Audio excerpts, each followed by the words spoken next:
ਸਕਦੇ ਹੋ? अस्सलाम वालेकुम। मेरा नाम अमजद हुसैन है। मैं गुजरात दे नाल महला यादपुरा तो तलक रखना आ।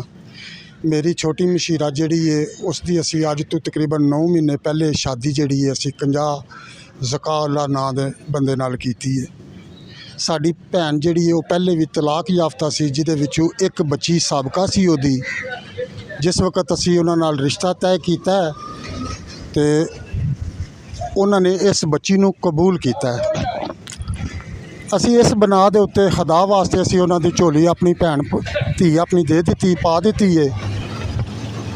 कल 30 तरीक की रात नूं उस बच्ची नूं ओदी वालदा अपने नाल लैके जांदी है। इस तो पहले 2 महीने तो साडे कोल रह रही सी, जिहड़ी कि उस बच्ची नूं उन्होंने नाराज़गी की वजह तो कढ़िया सी। तो जिस वक्त साड़ी मशीरा सानू मिलन आई है उस बच्ची ने जिद की है तो उस बच्ची नूं नाल खड़न तो मजबूर हो गई है, वो लै गई है। तो उन्होंने जाते ही जिस वक्त साडा भांजा छड्ड के आया है तो वो सस जिहड़ी है उन्हें उन्होंने वालों तो फड़ लिया, बच्ची नूं भी सुटिया है।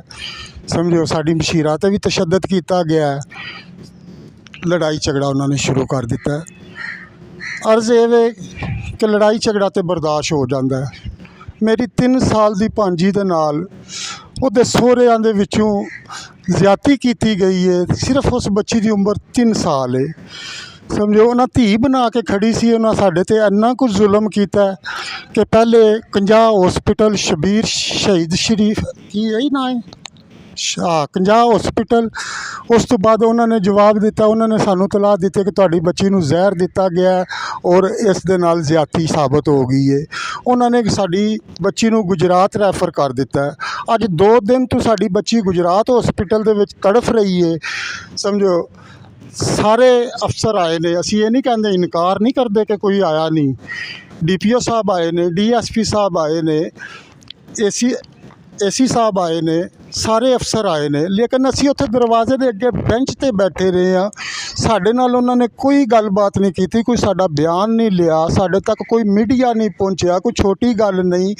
बंदियां दे कलेजे फट गए ने जेड़े उस बच्ची नूं उत्थे वेख रहे ने जाके। लिहाजा साडी अर्ज़ है कि साडी इस बच्ची दे उत्ते जिहड़ा जुल्म होया इहनूं दबा ना दिता जाए, छुपा ना दिता जाए, कोई ताकतवर सानू ना मजबूर कर लवे कि जिहड़ी असी अपनी आवाज़ ना उठा सकीए। अज असी गुजरात प्रैस क्लब च आए हाँ। साडे भाई हरी ने मीडिया के बंदे ने इन्हां अगे असी आके रोए पिटे हाँ, इल्तजा की है कि साडी कोई आवाज़ उठाने वाला नहीं। तो मेहरबानी है कि तुसीं साडी दाद रसी करो। इन्हां दी मेहरबानी, असी इन्हां दे मशकूर हाँ कि जिन्हां ने साडी गल सुन ली है। असी हुणे इंटरव्यू दे रहे हैं कि असी तमाम इंटरनेशनल मीडिया वालियां नूं दावत देने कि आके एक बारी उस बच्ची की खुदा दा वास्ता जी उहदी हालत वेख लवो, किधरे असी झूठ ना कहंदे होईए। डॉक्टरां नूं जाके पुछो कि इस बच्ची नाल की जुल्म होया ताकि दुनिया के सामने आवे गल। और असी गुजरात शहर की वाम नूं, गैरतमंद वाम नूं इल्तजा करने कि मेरा नाम अमजद हुसैन है, सरगोदा रोड महला बिजली घर गला यादपुरे च असी रहने साडा साथ दिओ, क्योंकि तुसी भी बच्चियां वाले हो, असी भी बच्चियां वाले, साडी बच्ची नाल तो बहुत ही जुल्म होया जी। मैं IG पंजाब दे नाल मुखातब हाँ कि जिहड़ा 50 दे विच साडी बच्ची दे नाल जुल्म होया, ज़्यादती हुई है, इस दे बारे मैं उन्हां दे नाल गल करनी चाहना हाँ। और सुन साडे नवाज शरीफ साहब भी रहे ने, शहबाज शरीफ भी रहे ने, मरियम नवाज भी सुन रहे ने, जरदारी साहब साडे मुल्क दे सदर ने वो भी सुन रहे ने, उन्हां दा बेटा भी सुन रहा बिलावल भुट्टो।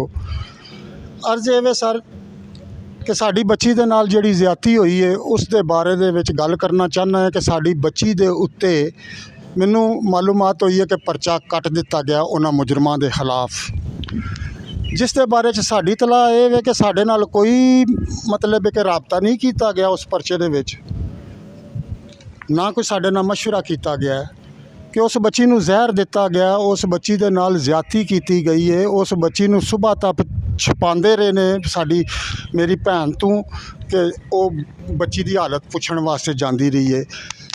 ਰਾਤੀ 1 ਵਜੇ ਨਾਲ ਕਿਧਰੇ ਇਹ ਵਾਕਿਆ ਹੋਇਆ ਹੈ, ਜਿਹੜਾ ਕਿ ਉਹਦੇ ਸੁਸਰ ਤੇ ਸਾਨੂੰ ਸ਼ੱਕ ਹੈ, ਕਿਉਂਕਿ ਉਹ ਸ਼ਰਾਬੀ ਜ਼ਾਨੀ ਹੈ। ਸਮਝੋ ਸਾਨੂੰ ਉਹਦੇ ਸੁਸਰ ਤੇ ਸ਼ੱਕ ਹੈ। ਉਹਦੀ ਮਾਂ ਨੇ, ਉਹਦੀ ਸਾਡੀ ਬੱਚੀ ਦੀ ਸੱਸ ਨੇ ਉਹਨੂੰ ਜ਼ਹਿਰ ਦਿੱਤਾ ਹੈ ਜਾਂ ਉਹਨੂੰ ਕੋਈ ਦਵਾਈ ਪਿਆਈ ਹੈ। ਉਸ ਬੰਦੇ ਨੇ ਉਹਦੇ ਨਾਲ ਜ਼ਿਆਦਤੀ ਕੀਤੀ ਹੈ, ਚਾਹੇ ਪਹਿਲੇ ਕੀਤੀ ਤੇ ਬਾਅਦ 'ਚ ਦਵਾਈ ਪਿਆਈ ਹੈ ਜਾਂ ਮਤਲਬ ਕਿ ਕਰਕੇ ਤੇ ਬਾਅਦ 'ਚ ਦਵਾਈ ਪਿਆਈ ਹੈ। ਇਸ ਚੀਜ਼ ਦਾ ਨਹੀਂ ਸਾਨੂੰ ਇਲਮ। ਲਿਹਾਜ਼ਾ ਸਾਡਾ 100% ਸ਼ੱਕ ਹੈ ਇਹ ਮੀਆਂ ਬੀਵੀ ਇਹ ਮੁਲੱਵਸ ਨੇ।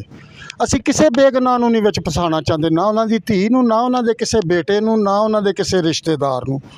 ਸਾਡਾ ਸਿਰਫ ਇੰਨੀ ਇਲਤਜਾ ਹੈ ਕਿ ਸਾਨੂੰ ਇਸ ਪਰਚੇ ਦੇ ਬਾਰੇ 'ਚ ਉਹਨਾਂ ਨੂੰ ਚਾਹੀਦਾ ਸੀ ਕਿ ਸਾਨੂੰ ਟਾਈਮ ਦਿੰਦਾ। ਅਜੇ ਤੱਕ ਤੇ ਅਸੀਂ ਸਾਰੇ ਫੈਮਿਲੀ ਜਿੰਨੀ ਆ, ਅਸੀਂ ਹਸਪੀਟਲ ਦੇ ਵਿੱਚ ਧੱਕੇ ਖਾ ਰਹੇ ਹਾਂ, ਅਸੀਂ ਉਸ ਬੱਚੀ ਦਾ ਤੜਫਣਾ ਵੇਖ ਰਹੇ ਹਾਂ, ਉਹਦੀਆਂ ਮਜਬੂਰੀਆਂ ਤੇ ਅੱਲਾ ਦਾ ਸ਼ੁਕਰ ਅਦਾ ਕਰ ਰਹੇ ਹਾਂ, ਯਾ ਅੱਲਾ ਕਿ ਇਸ ਬੱਚੀ ਨੂੰ ਤੰਦਰੁਸਤੀ ਸਿਹਤ ਦੇ ਸਾਡੀ ਨੂੰ।